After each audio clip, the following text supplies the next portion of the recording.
مدنی زندگی کے معزز دوستوں، السلام علیکم۔ یہ قصہ ہے تو چھوٹا مگر آپ کو اس سے بہت کچھ سیکھنے کو ملے گا، اس لیے پورا سننا ضرور۔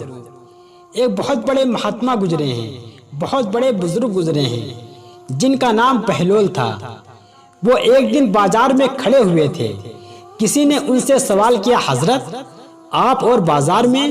انہوں نے جواب دیا، میں خدا اور بندوں کے درمیان صلح کرانے کی کوشش کر رہا ہوں، کیونکہ بندوں نے پاپ کر کر کے، گناہ کر کر کے اپنے رب کو، اپنے خدا کو بہت ناراض کیا ہوا ہے۔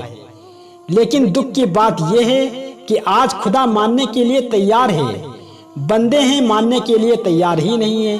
سب مست ہیں اپنی دنیا میں، اپنے کاروبار میں، بزنس میں۔ کیا کروں؟ پھر کچھ دنوں بعد ان کو قبرستان میں دیکھا۔ کہا، حضرت آپ قبرستان میں؟ تو انہوں نے کہا، میں وہی کام کر رہا ہوں، خدا اور بندوں کے درمیان صلح کرانے کی کوشش کر رہا ہوں۔ لیکن افسوس یہ ہے کہ آج بندے ماننے کے لیے تیار ہیں لیکن خدا ماننے کے لیے تیار نہیں ہے۔ میرے بھائی، جب تک سانس چل رہی ہے اپنے پاپوں کی، اپنے گناہوں کی توبہ کر لو۔ اگر قبرستان پہنچ گئے تو پچھتانے کے سوا کچھ نہیں ملے گا۔